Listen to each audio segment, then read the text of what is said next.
Hey guys, tonight we drift through a half-lit cryo station, spinning slowly on the dark side of Saturn.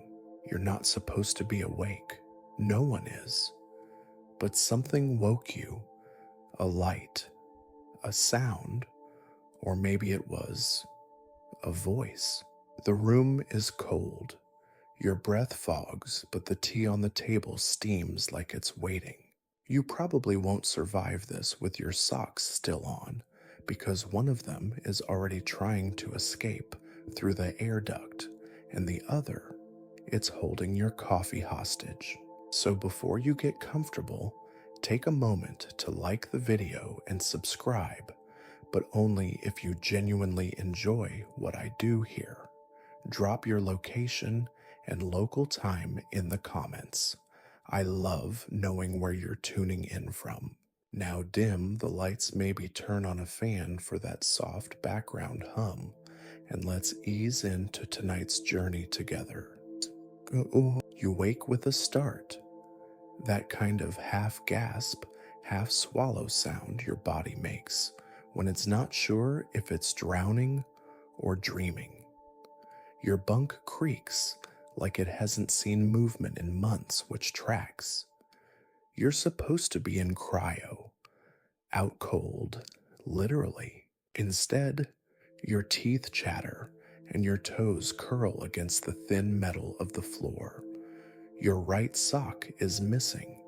Of course it is. Then it happens again. Tap, tap, tap. A sound, small, deliberate, knuckles on the hull, like someone gently knocking to come inside. Except you're floating in an asteroid belt where the closest human is roughly 1 billion regrets away. You hold your breath. Tape. It's patient. The room around you groans, not loudly, just enough to remind you that everything here is old, older than it should be. Cryo Unit 6B of the Persephone mining relay, decommissioned before you were born. You were only here to shut down the station's last auto drills and haul the AI core back to the resupply skiff. This was meant to be a 36-hour shift, max. That was how many hours ago? The walls don't have clocks anymore. The station's central display cycles only one message over and over: stand by for reintegration. Reintegration into what it doesn't say. Tap, tap. You whisper to yourself, that's not the wind. You've got a sense for when you're supposed to be scared, and this doesn't feel like that. It feels more like curiosity, like you're in a museum and the artifact just blinked. You shuffle toward the narrow porthole next to the tea station, because of course there's a tea station. Standard issue for emotional support. The mug's already steaming, like it knew you'd need it. Outside there's only rock. K-134, the asteroid. Not very romantic. Just a massive hunk of composite carbon and frozen gas drifting lazily between Saturn's outer rings and an orbital junk graveyard. Your mining outfit picked it up for one reason: density anomalies. Something about this rock refused to be X-rayed or mapped. A black box of celestial silence. Now it's knocking. Your fingers trace a foggy line in the porthole glass. Nothing but shadows and the jagged rim of the bore tunnel. Still tape. You whirl, not the window. The sound's coming from inside the station. You grab the tea, not for defense. You're not that kind of protagonist, but it's warm and your hands feel like they've forgotten their blood. The sound leads you through the corridor, soft clangs under your feet as gravity pulses at 0.6 G, artificial but moody. The hall lights flicker like they're embarrassed. The knock gets louder near the cargo intake hatch. You stop there, wait, tap tap. You say very carefully, okay. If you're a hallucination, you're being very rude. A beat, then silence, long stretching growing thick enough to coat your teeth. Then knock, knock, knock, knock, knock, knock. A rhythm. 6 taps. Fast, deliberate, Morse code. You stare at the panel. No alerts. No temperature shift. No breach. You whisper that's either genius or a prank. Behind you, the tea steams steadily, smells faintly of mint and whatever dreams were supposed to be before you lost the recipe. You kneel, place your ear against the bulkhead. Nothing. You place your palm there instead. Still nothing. You breathe. Something breathes back, only for a second, like an echo in reverse.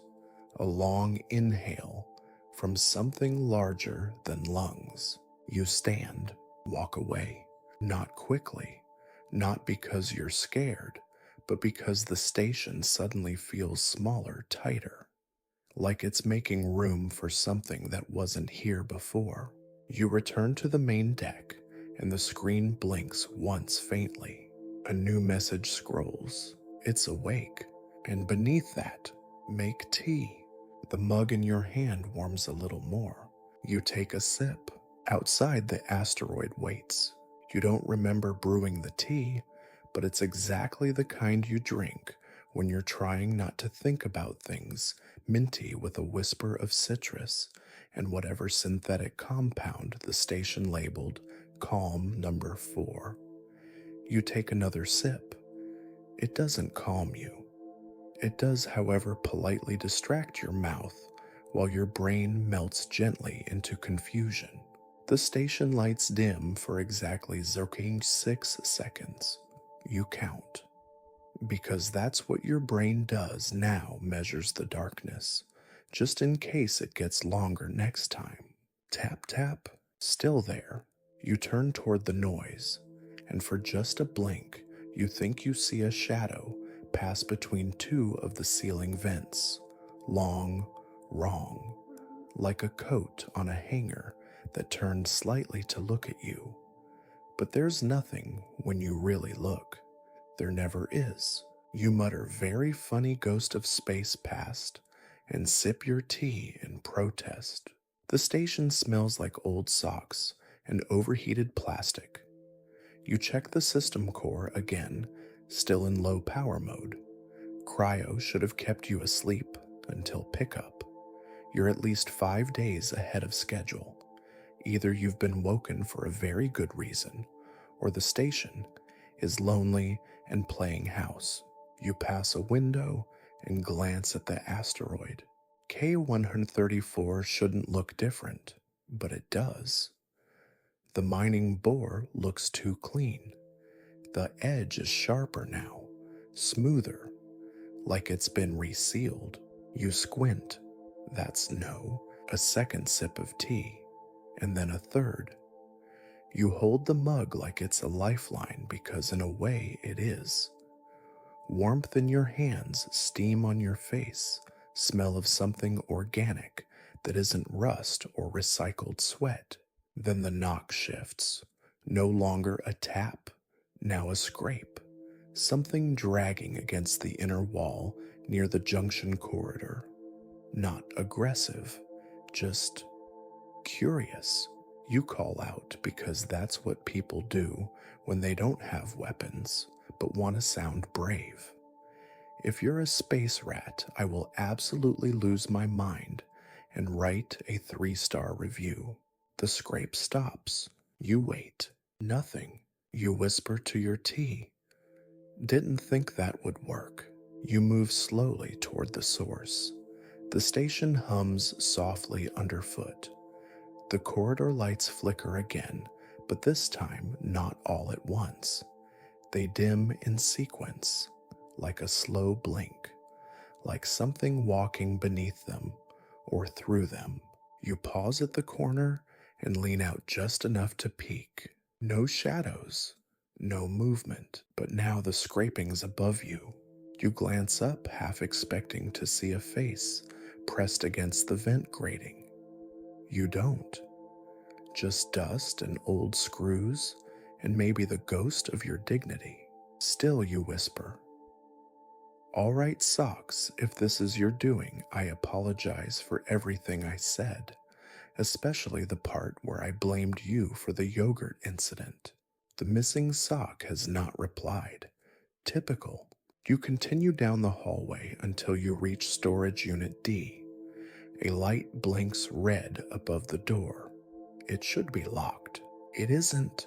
The panel opens with a hiss that sounds oddly like a sigh. Inside silence and something humming. Not an engine hum, not a machine hum, a tone, faint, organic. A single note held forever, just beneath the threshold of what your ears are willing to believe. You step inside. The room is filled with crates of drill parts, old wiring and mining samples sealed in clear polymer. Rocks, bits of carbon and ice and regret. And in the center on a pedestal that wasn't there last time, a black chunk of asteroid, floating, spinning slightly, not tethered, just hanging there. You take a step forward. The tea in your hand pulses warm, just for a second. A sympathetic vibration, like it knows what you're looking at. The rock pulses once in return. You pause. "Okay," you whisper.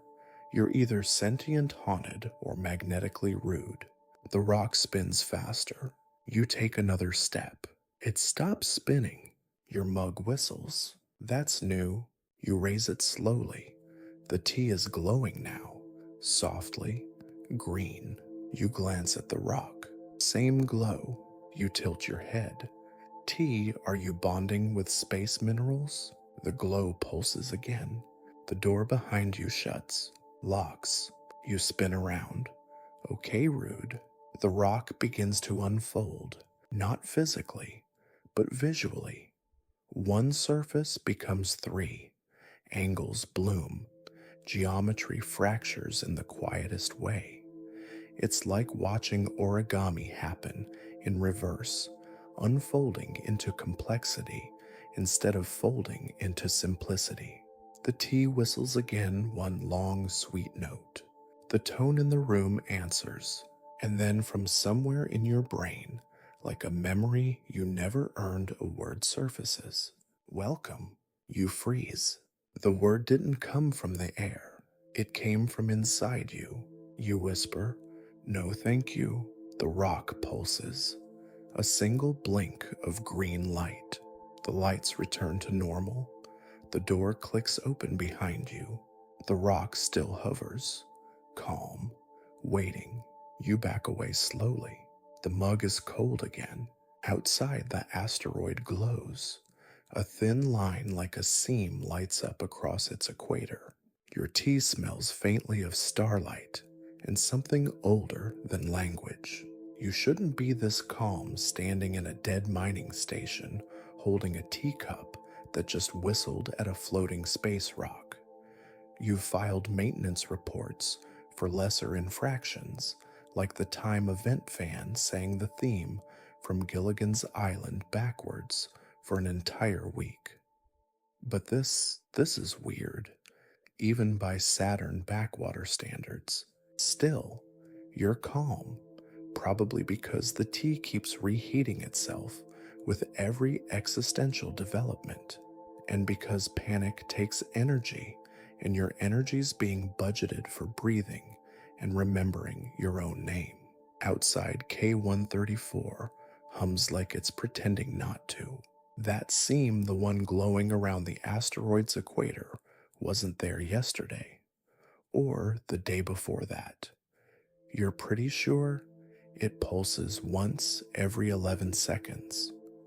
A heartbeat that belongs to something neither mineral nor mechanical. Something that watches you the way an aquarium fish might observe the person who forgot to feed it on Thursdays. You decide to head to the drill array, because obviously the next step in this journey is digging deeper into the problem. "Excellent idea," you mutter. Let's investigate the sentient space pimple. What could possibly go wrong? The drill chamber is colder than the rest of the station, not just because of the deep space chill, but because it hasn't been used since Persephone was mothballed. Dust hangs in the air like a lazy ghost.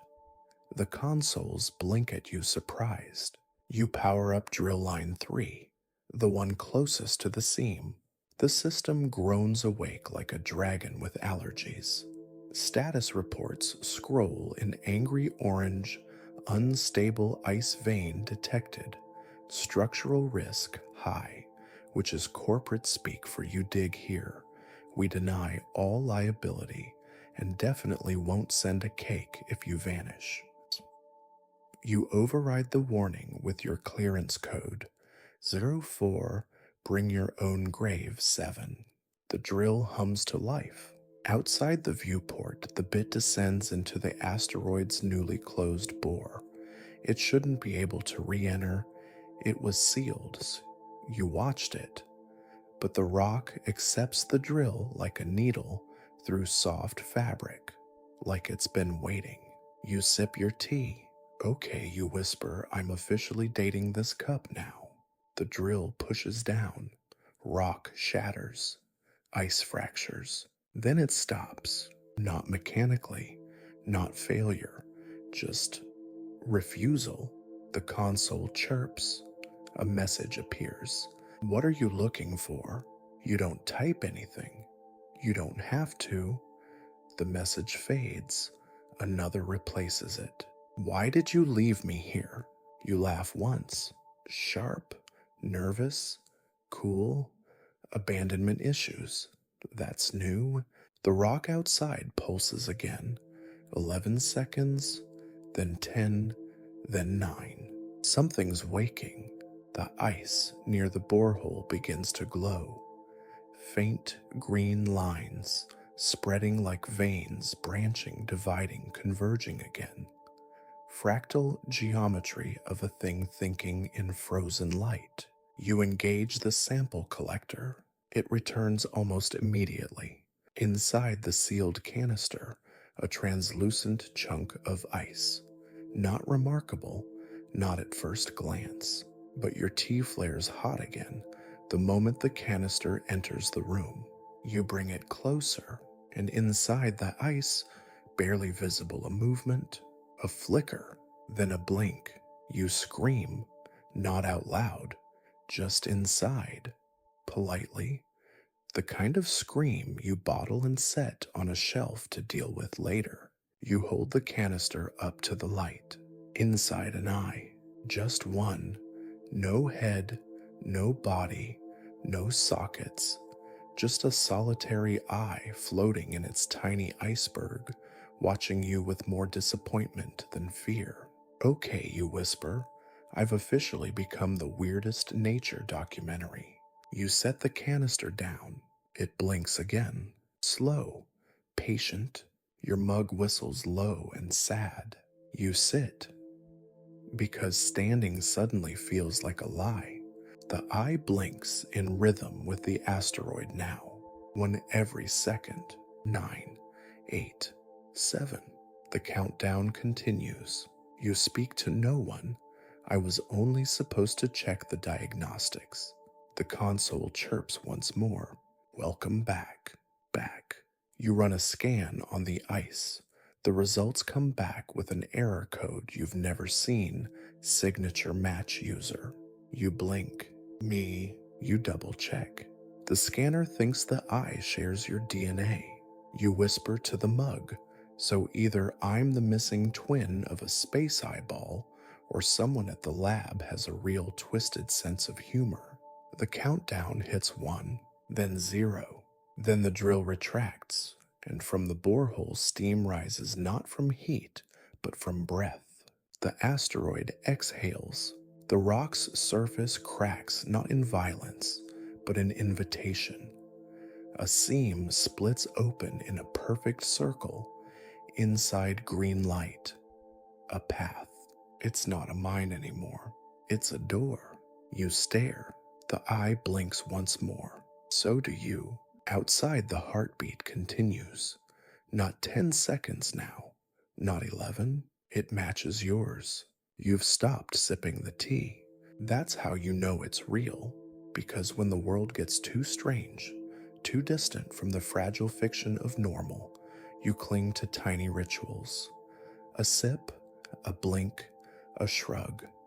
But not now. Now you just stare at the drill readout and the steaming borehole outside, and the tea goes tepid in your hand like it's mourning something. The path in the asteroid opens wider, not with a crack or rumble, but with a gentle peeling sound like fruit skin in 0G. A perfect circle, black inside but pulsing gently with that green light, like a heartbeat slowed for dramatic effect. Your brain starts offering explanations, but they're all reruns, gas pockets, visual glitches, radioactive luminescence. Except none of those usually come with biological eyes in ice or personalized text messages from rocks.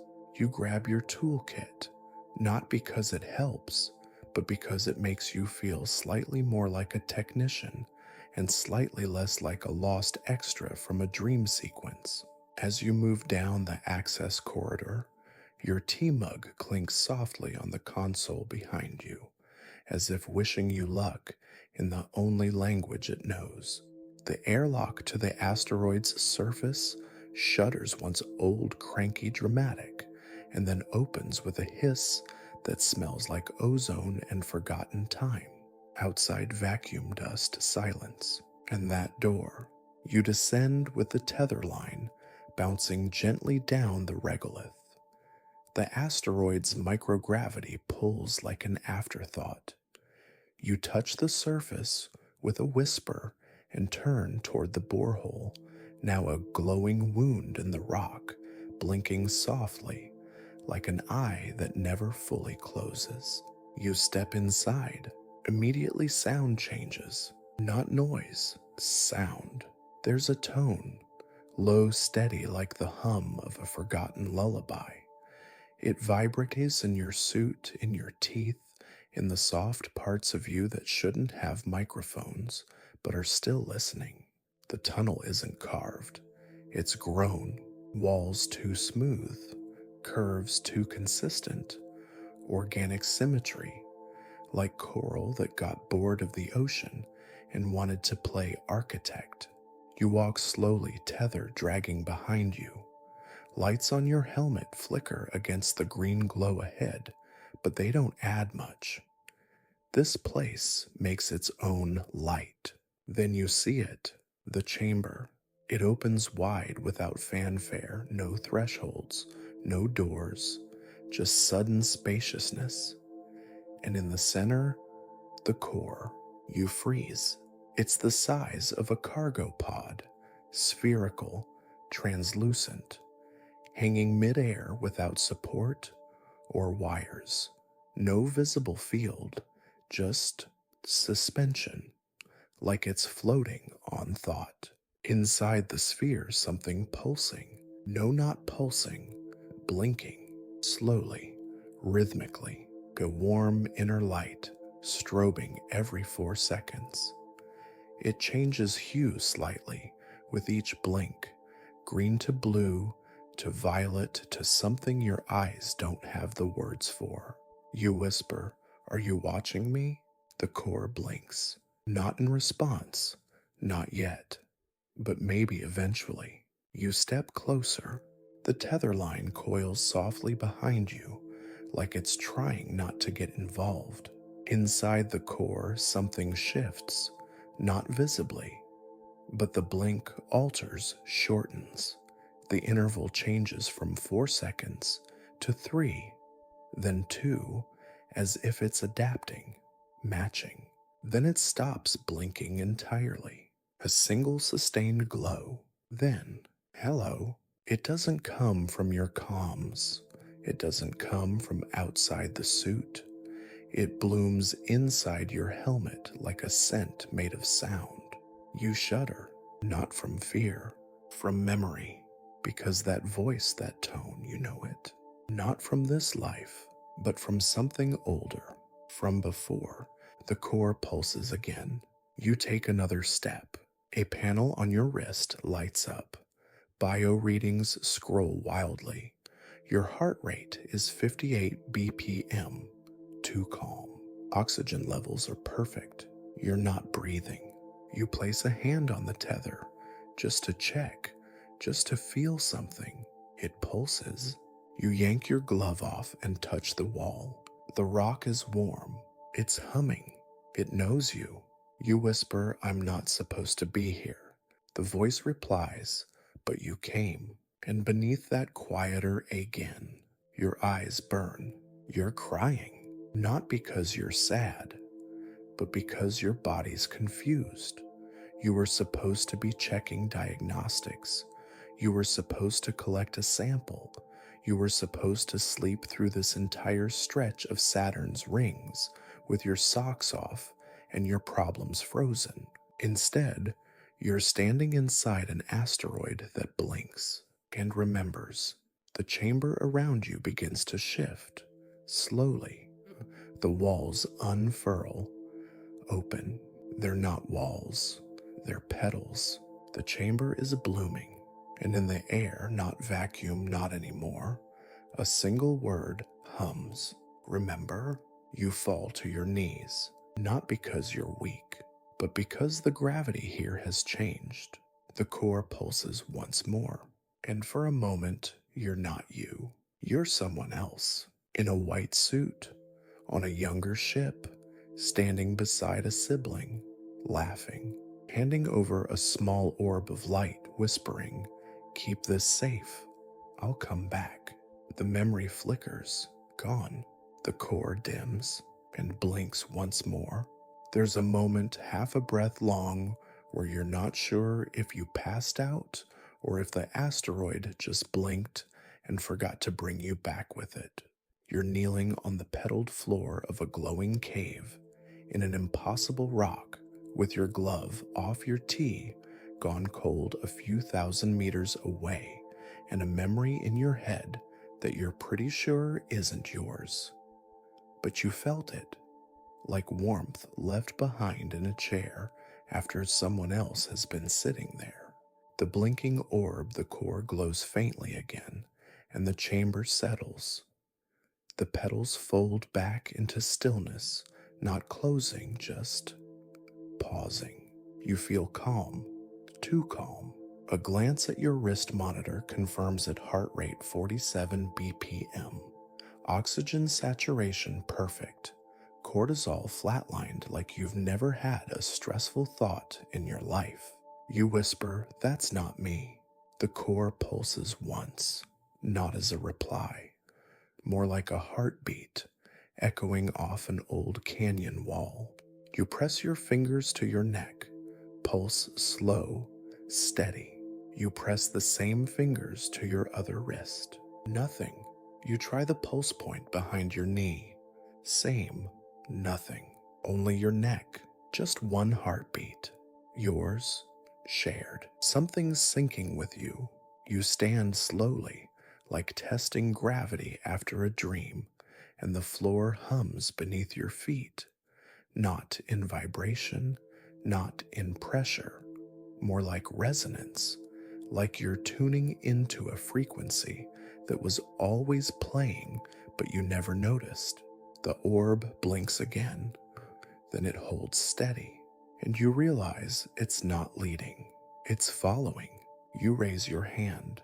The light inside the core mimics you delayed by a single breath, like a child mimicking their parent. You raise the other. The core blinks twice, left, right. You lower both. It stops. You whisper, "What are you?" And the answer lands in your head like a feather dipped in thunder. "I am the part that stayed." Your knees weaken again, but you remain standing. What does that mean? The voice inside you shifts. It isn't speaking in words now, not exactly. It's impressions shaped like meaning. echoes you have to squint to understand. A memory, cold stars, believing, and you or something shaped like you walking away, promising to return, not with sadness, but with urgency. Another fragment surfaces, someone else, not you, saying, "Leave it here, it'll sleep." You shudder. The core pulses a single word that you feel before you hear: lonely. You close your eyes. For a moment you let it in, and it doesn't hurt. It's not angry. It's not even desperate. It's just been alone for longer than time remembers. You open your eyes. The tether on your suit twitches. You look down. It's glowing now, faint green threading through the fibers like veins. It's not just a rope anymore, it's a conduit. Something's traveling back toward the station. You exhale slowly. You consider cutting the line. Then you remember you're not in danger. You've never been safer. That's what scares you. Your wrist monitor chirps again. Heart rate 42 BPM. You whisper, "If you keep that up, I'm gonna need a new heart just for emergencies." The core pulses softly. Was that a laugh? You blink. So does it. Your pulse slows again. You're not sinking with it. It's sinking with you. You take a step back, and the chamber dims just a little, as if saddened, but not resisting, just watching, just waiting. You glance at the tether again, then at the orb, and you ask a question without knowing why. "Do you want to come with me?" A pause. Then, "I never left." You blink. Twice. And suddenly your hand is glowing. The same green light, pulsing just beneath the skin of your fingers. You don't panic. You can't. That part of your brain is offline now, replaced by something older, gentler, tired. The core pulses once more, a single deep thrum, then dims, not off, just resting, as if you've satisfied something. Outside the chamber, a wind rises impossible in a vacuum, but you feel it anyway. Against your skin, through your suit, like breath on your neck when no one's behind you. You turn. The tunnel behind you pulses open. Time to go. The orb doesn't speak again, but you get the message. You're carrying it now, or maybe it's always carried you. As you step out into the borehole and ascend the tether, your wrist monitor updates one more time. Heart rate 41 BPM.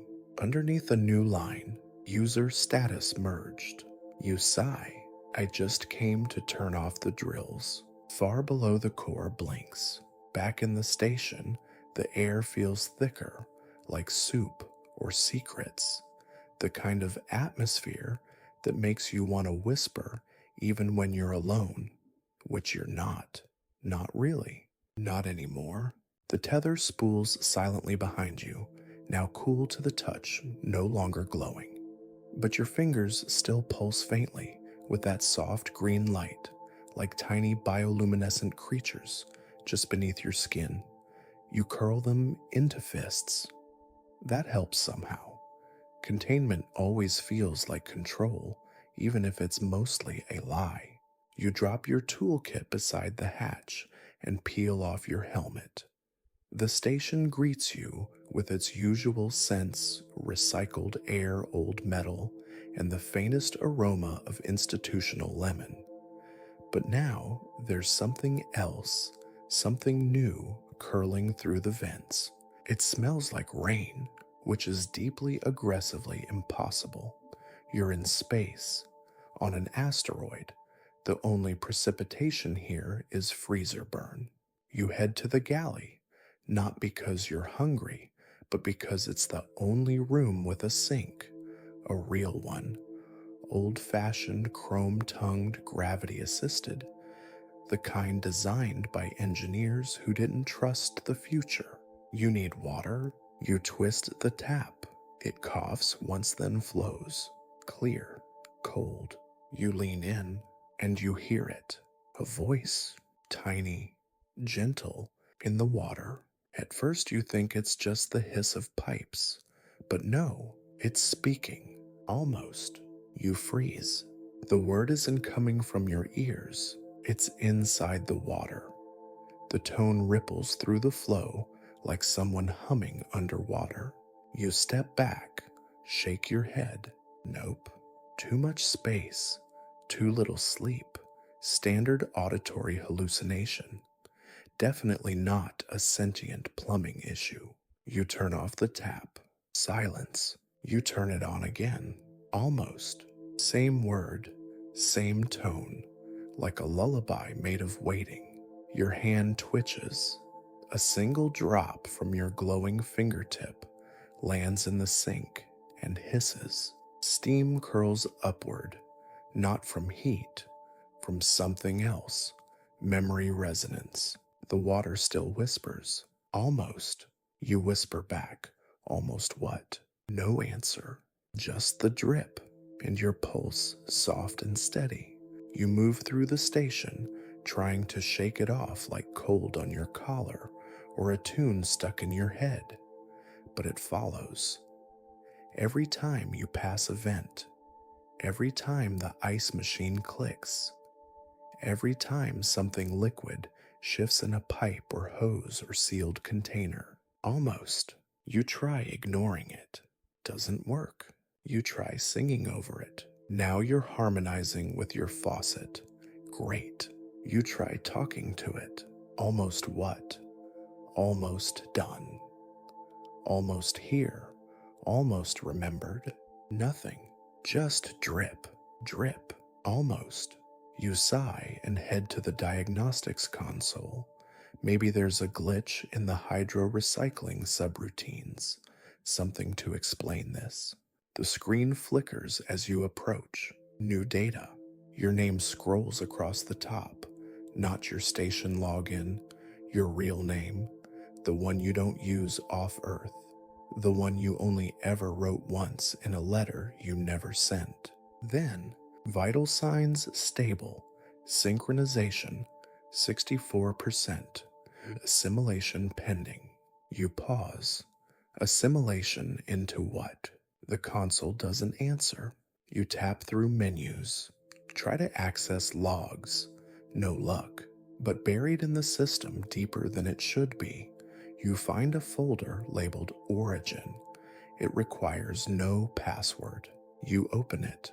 Inside one file, audio, you play it, and the voice that comes through the speaker is yours. Not just similar, exactly yours. Same breath, same intonation. It says, if you're hearing this, you made it. Or, most of you did. A pause. Then it's not going to hurt. That part already happened. You left a piece behind on purpose. You just forgot. The voice chuckles. Your chuckle, the kind you do when you accidentally drop a wrench and pretend it was on purpose. It continues. She remembers you. You promised.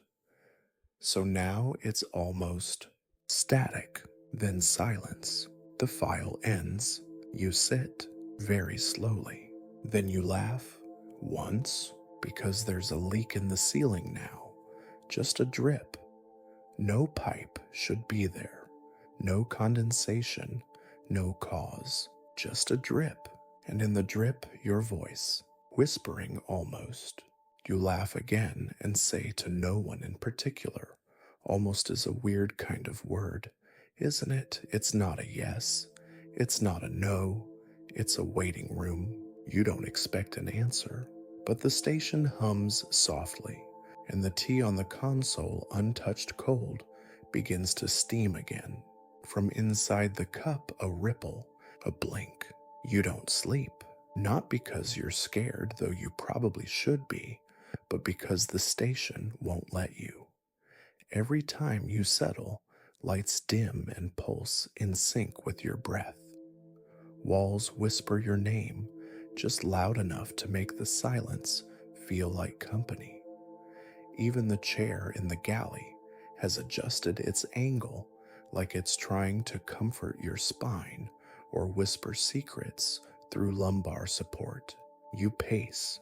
You talk to the tea, which still steams politely, like a loyal dog with a very confusing job. You check the cryo logs, and you find it. Your pod wasn't supposed to open. The auto release was overridden by a command from inside the asteroid routed through a shadow comm relay that shouldn't even exist in the system's architecture. The sender field is blank, but the request header says just one thing: wake her. Her.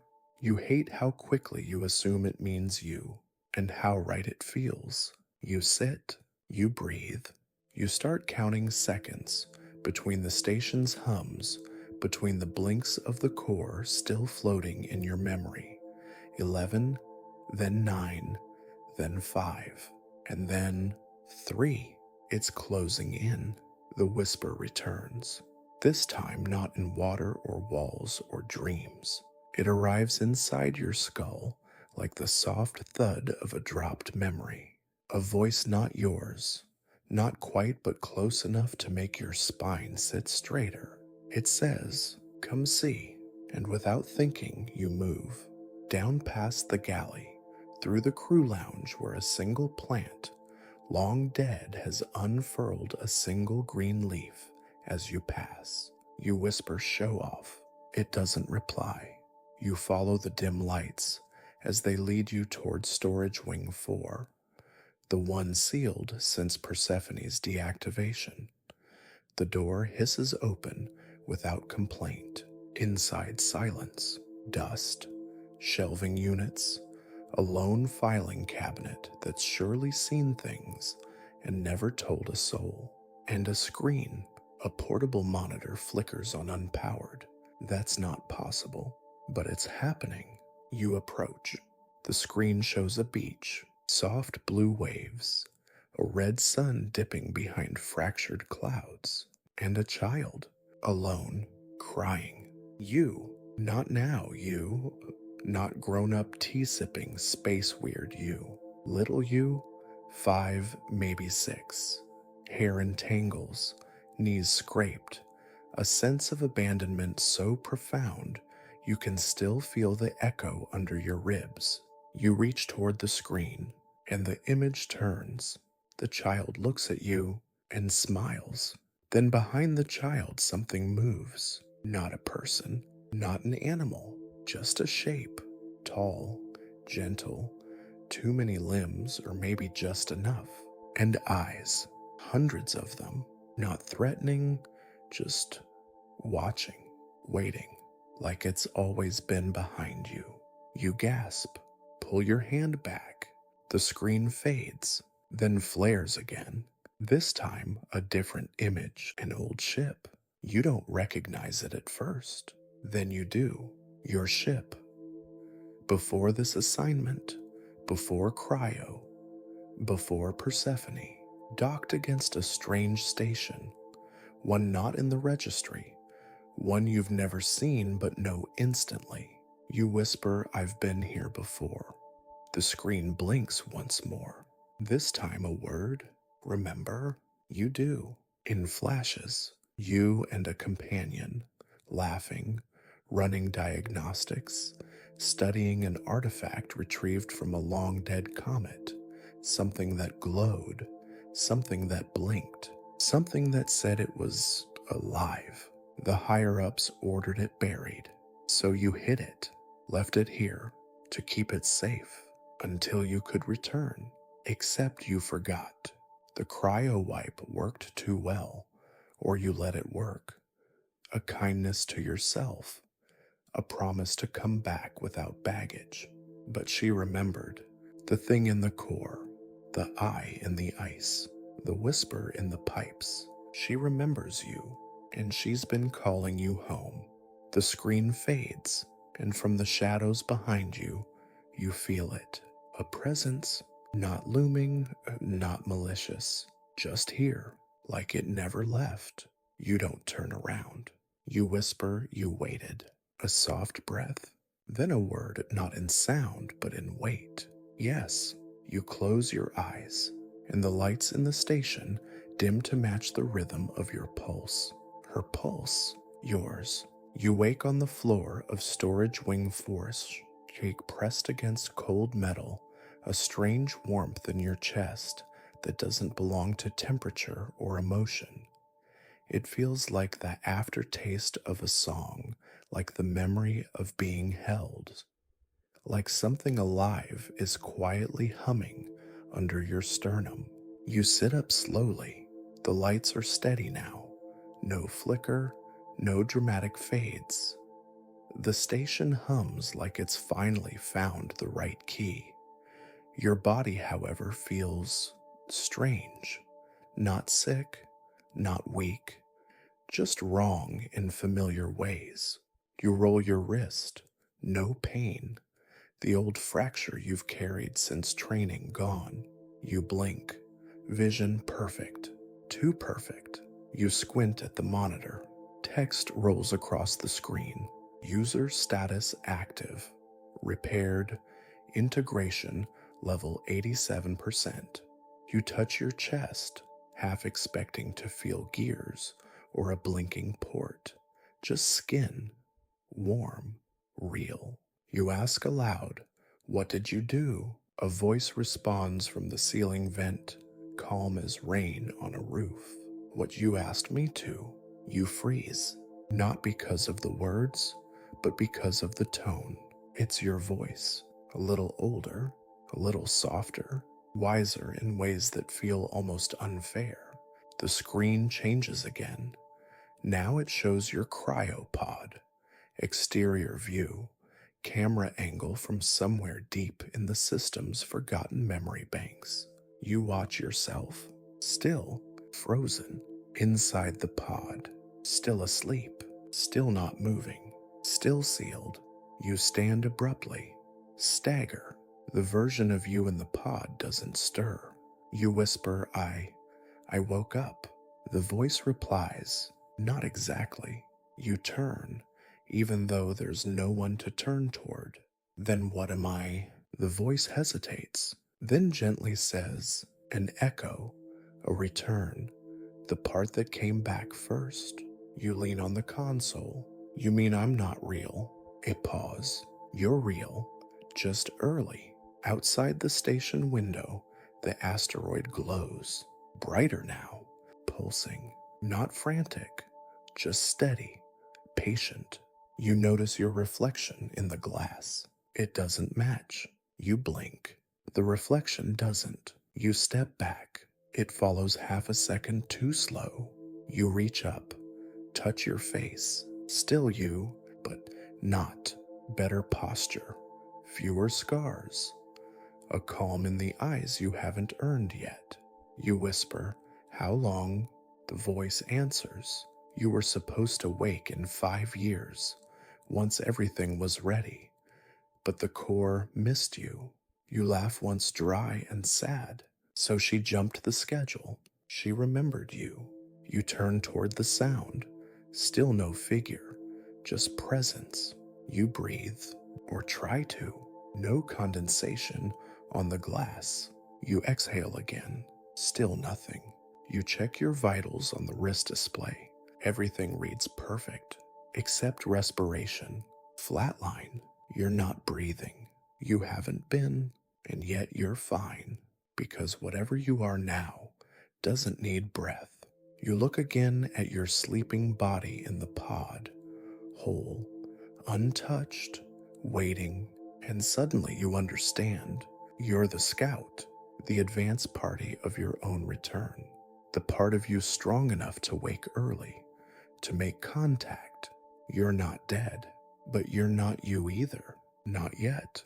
Just the version the asteroid could rebuild. You look down at your hands, still human, mostly. The fingertips glow faint green when you flex them, not bright, just enough to read a bedtime story by.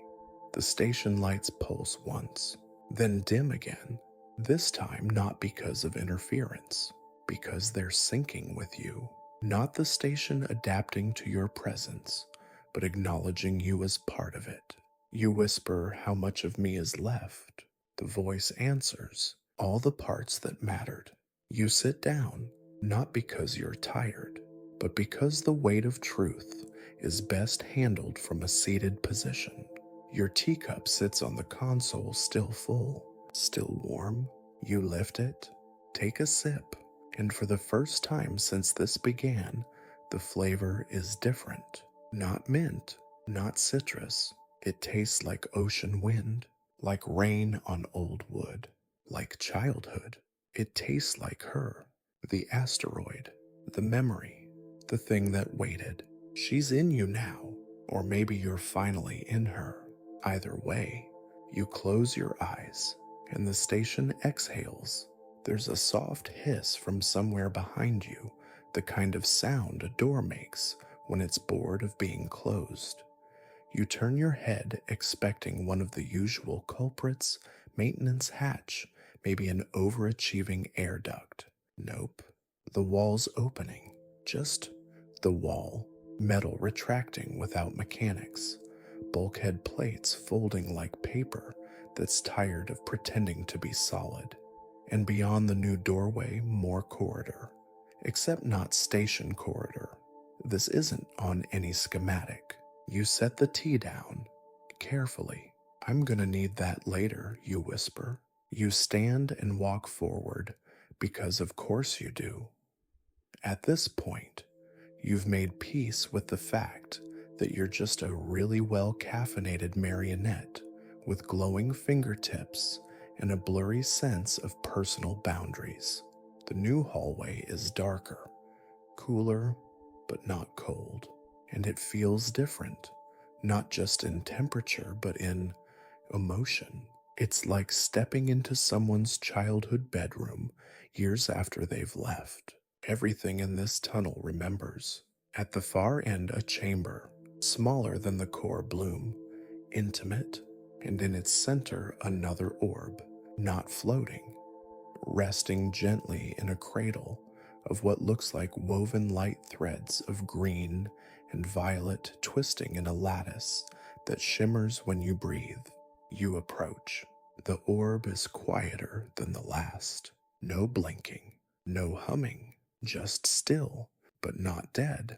You feel it, alive, sleeping, waiting. You reach out. Before you touch it, the voice returns, faint, inside you again. Not yet. You stop. The orb pulses once, a soft thud, like a heartbeat in a dream. You step back. The lattice tightens briefly, protective, nervous. You say you're not the core. A pause. Then she is many. You nod slowly. And this one, the part that remembers how to move. You blink. Wait. You're saying this is... The voice doesn't reply. It doesn't have to. You understand. This orb the second wants out. Not to escape, not to flee, to return, to follow you. No, to rejoin you. You sit on the edge of the chamber floor. Let your legs dangle. Not because you're tired, your body doesn't even register fatigue now, but because that's what humans do when the universe is talking. The orb pulses again. You feel it in your teeth, a sound deep and wide, a feeling of distance collapsing, a memory. You, on a ship, standing in front of this same orb before it was this shape, before it was so quiet. You reached out, touched it, and something in you stayed behind, something it kept safe. That's what it's holding now, not just memory, motion, the part of you that knows how to leave. You whisper, I left you to watch me. The voice answers, you asked us to wait until you were ready. The station shudders gently like a stretch after long sleep. You glance back toward the corridor. The path is still open, but dimmer now, less urgent. The orb pulses again. You reach forward not to touch, but to gesture, a wordless signal. Are you ready? The light around it flares bright brilliant, without heat. Yes, you back away. Let it rise. And it does. The orb floats upward gently like a soap bubble, refusing gravity. The woven lattice melts away threads, vanishing into the chamber walls like shy stars. The orb pulses in time with your heart. Then impossibly it splits, not in half, not like glass or cells. It divides along invisible seams you didn't know existed, reshaping into something long, thin, a figure, humanoid, but not human. You see the shape of yourself, but taller, translucent, with edges that refuse to settle into lines. A reflection made of breath and starlight. It opens its eyes, and you see your own. The figure doesn't speak. It doesn't have to. It's the part of you that knew what was coming, the part that made the choice, the part that stayed to keep the rest of you safe. Now it wants to move again, to leave this rock, to return, and it can't do that without you. You nod slow. A whisper echoes behind your eyes. We leave together. The station begins to shift, not violently, not with panic, just a subtle reconfiguring. Doors unlock, systems awaken, escape vectors light up like a trail of candles. It's time.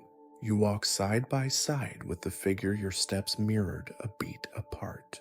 Outside, the asteroid pulses again. You feel the core's heartbeat syncing with yours. And now, so does the one beside you, the part that remembers how to move and wants to follow you home.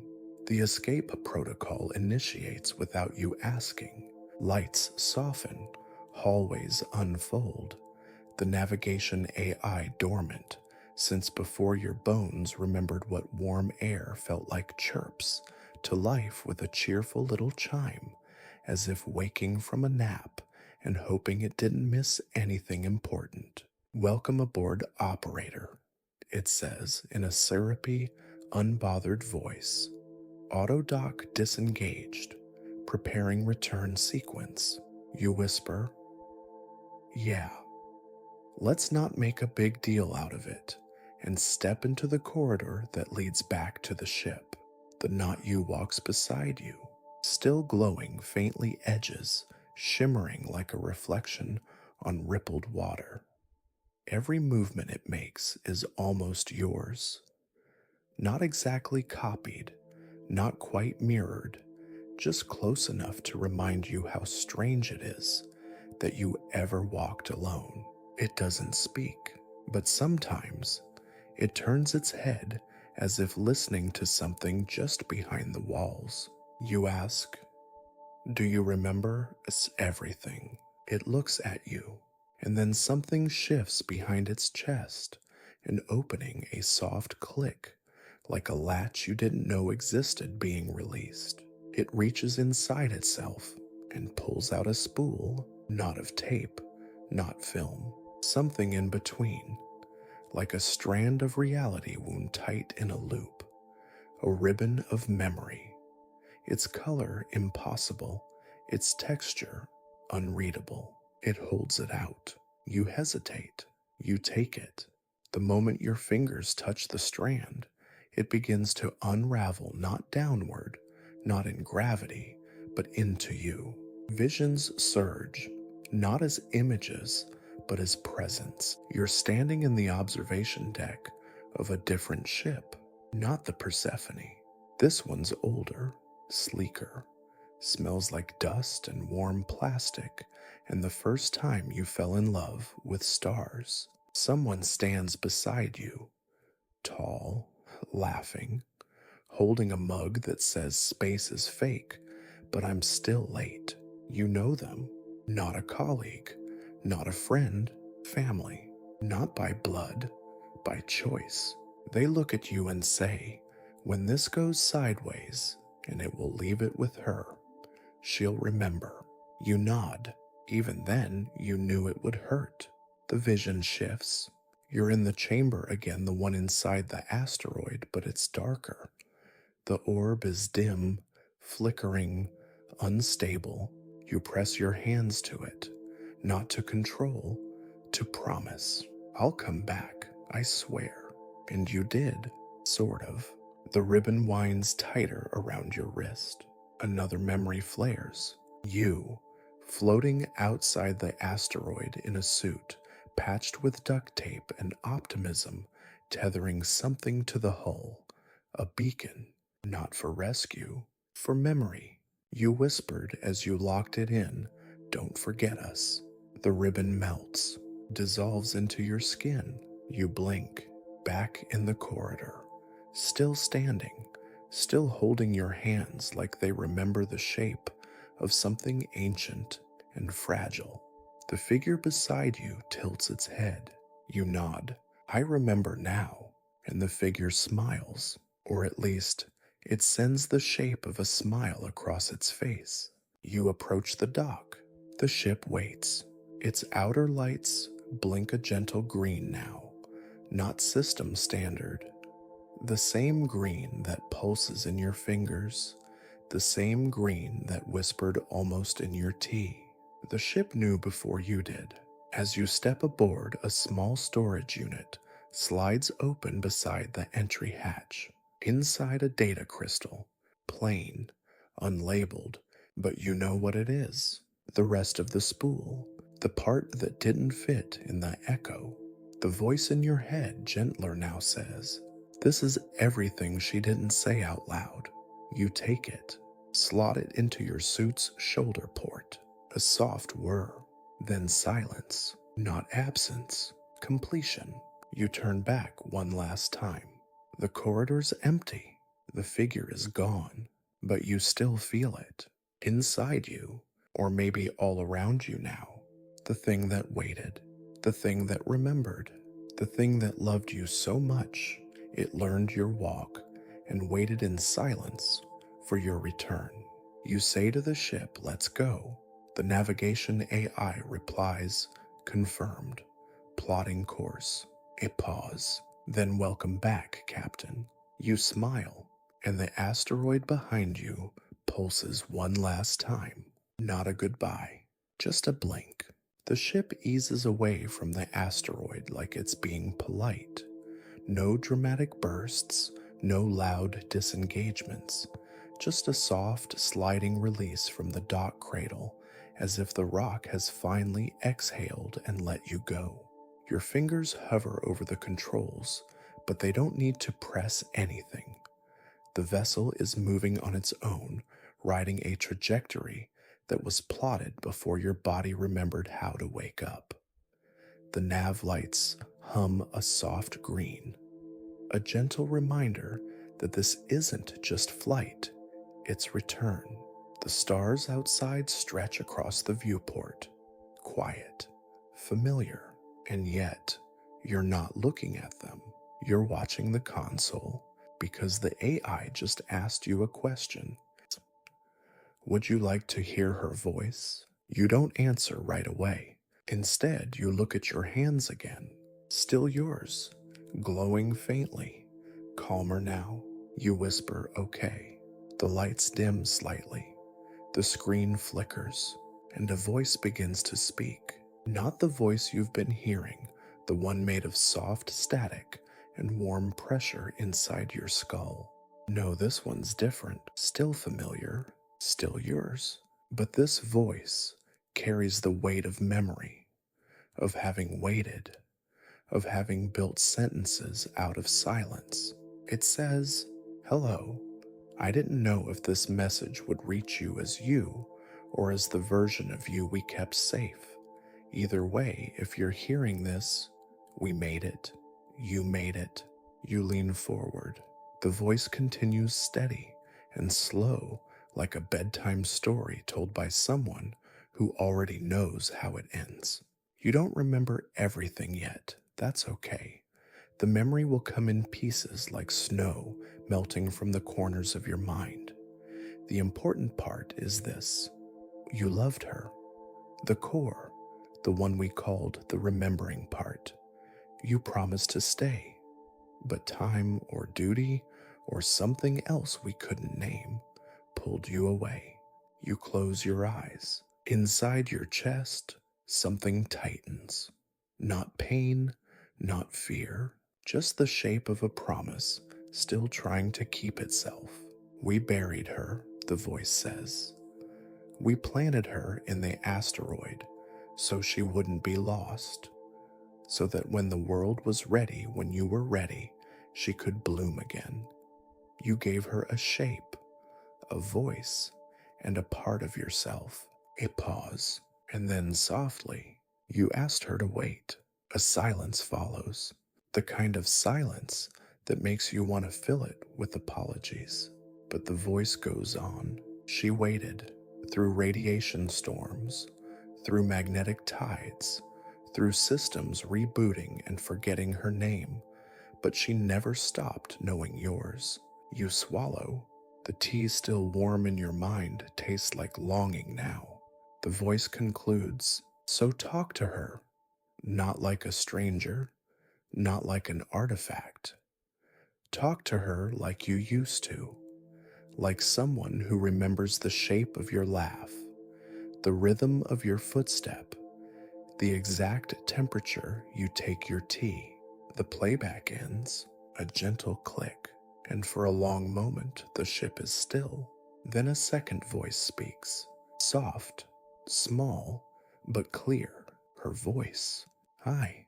It's quiet, tentative, not broadcasted through the speaker, not through the suit. From inside you, your pulse flutters. You whisper back, hey, a beat. Then you sound the same. You smile, but so do you. She pauses, then asks a little shyly, do you still like storms? You laugh because yes, of course you do. Because that was her question. Always. Thunder made you feel grounded. Lightning reminded you that silence doesn't mean stillness. You nod. I do. She hums softly, then asks, what comes next? You lean back in the chair. Let your fingers rest on the armrest. I think we go home. A long pause. Then, together.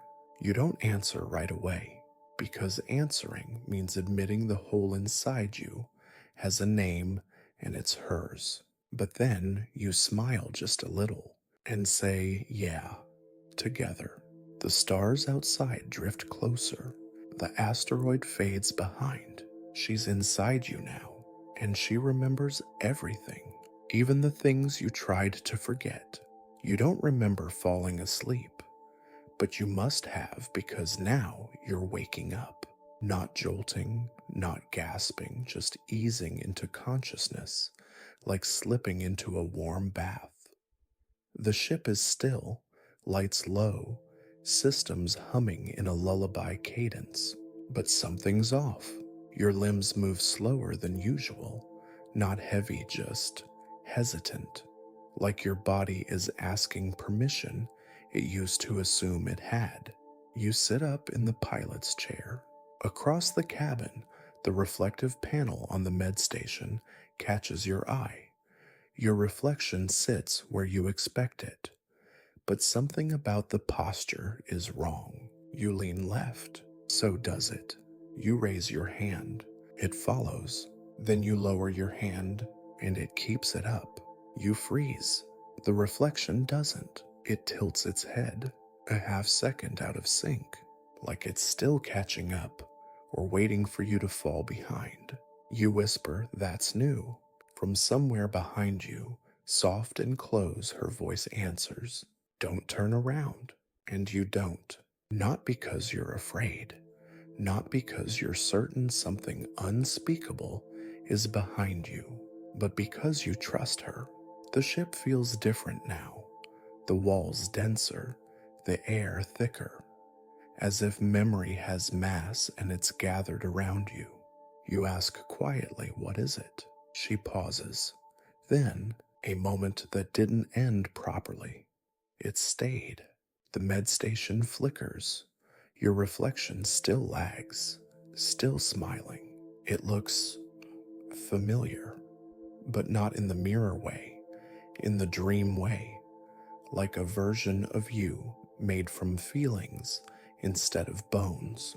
You whisper, "Why does it look like me?" She answers, "Because it is you, the part that wanted to stay behind, the version that chose stillness." You blink. "You mean?" I split. A pause. "We all do.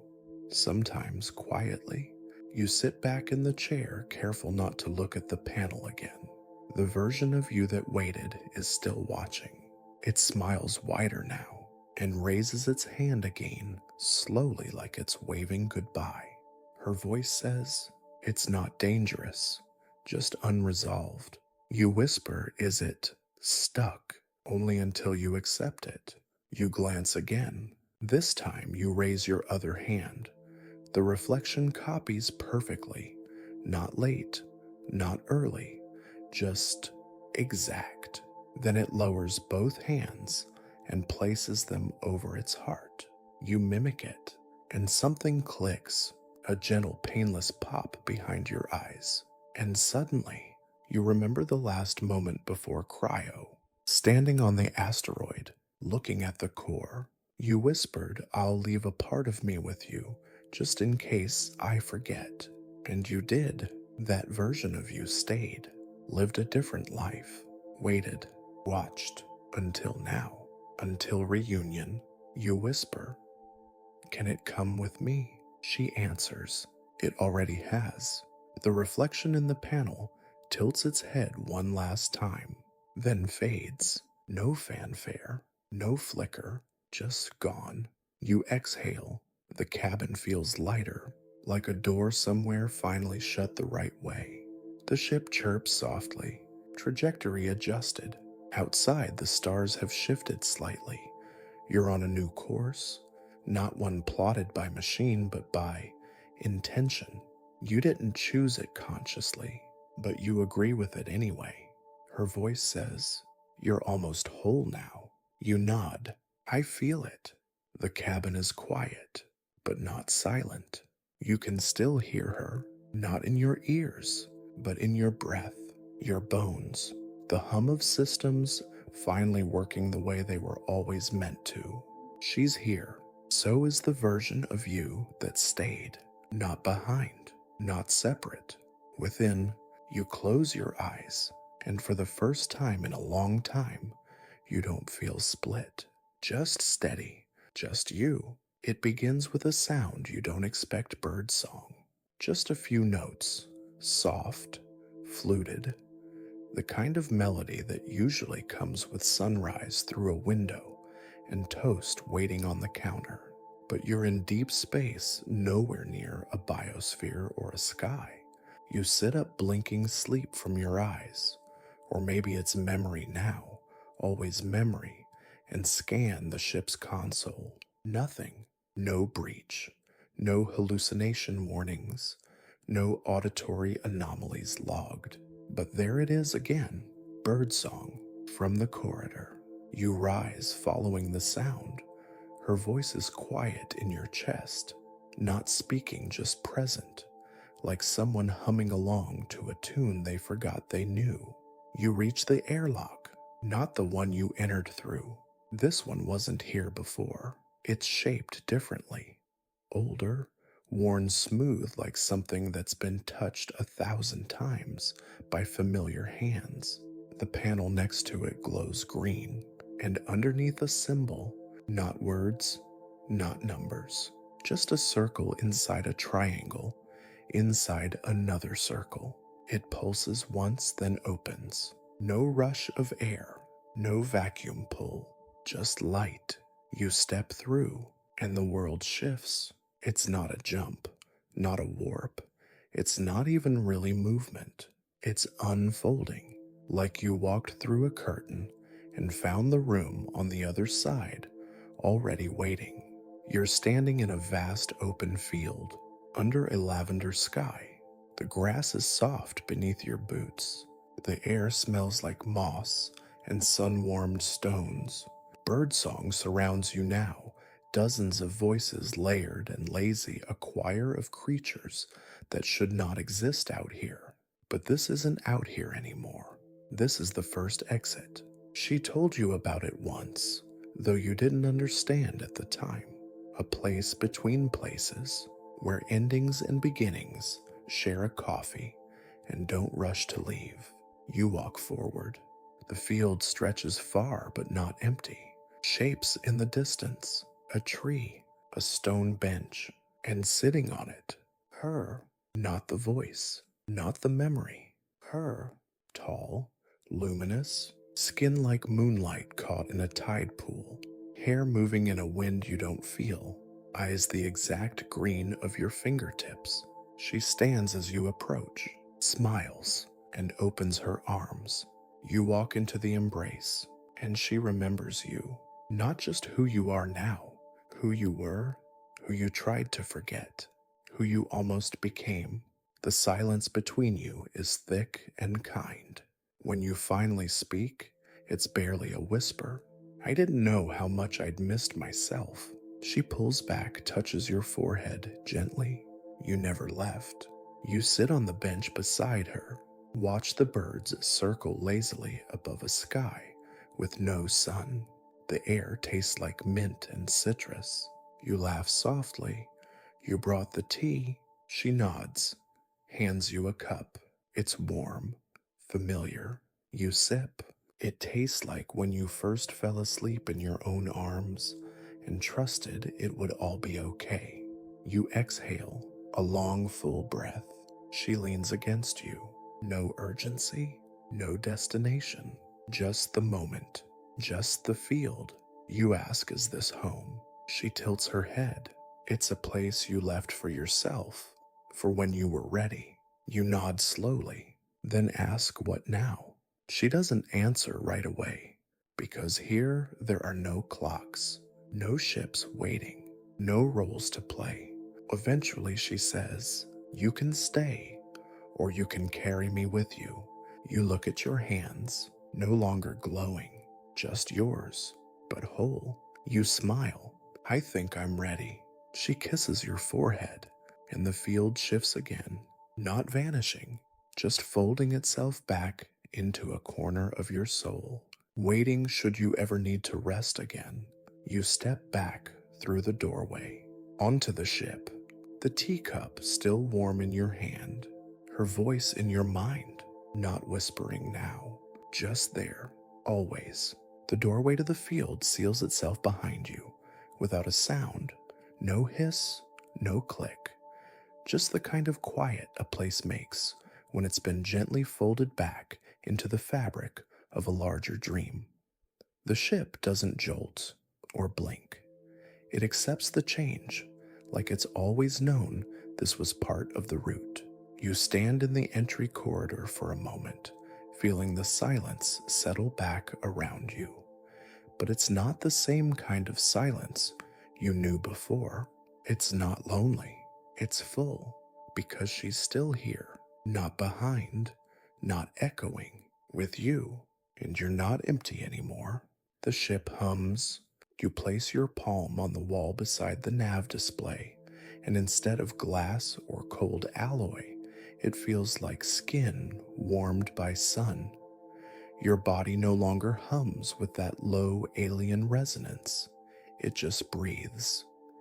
Even if technically you haven't needed breath for a while now. Where are we going, you murmur, her voice a soft exhale through the cabin's vents. Where you left them, and you know exactly what she means. The others, the crew who never came back, the ones who went out into the dark and never found their way home. You weren't the only one who made a promise, just the only one who came back. Until now. You slide into the pilot's chair, the controls adjusting to your shape, as though remembering you don't have to touch anything. The ship responds to thought now, to intention. The coordinates are already set, a system near the edge of known space, one that was red flagged decades ago for persistent spatial unreliability. Translation: the laws of physics there bend like teenagers sneaking out of dormitories. The ship slips into glide, and you think about what you'll say. how you'll explain that the you who left is not exactly the you who's returned, that you brought someone back, something ancient and luminous and kind, that the loneliness in the rocks has a name now and a voice, and that you've learned how to carry it without cracking open. As the ship moves, systems begin reactivating.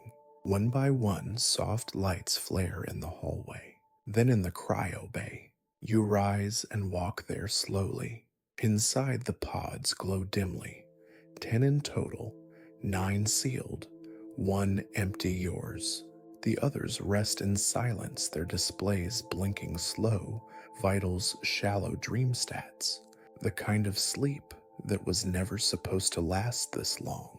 You place your hand on the glass of the nearest one, dire you think, communications tech, laughed like she owed the universe nothing. The glass warms beneath your touch. She stirs, her vitals pulse once strong, then settle. The pod begins its cycle, slowly, carefully. You move to the next, and the next. With each you feel her, your companion, your memory keeper, extend herself, not pushing, just nudging, a whisper in the biosystems, a reminder it's time.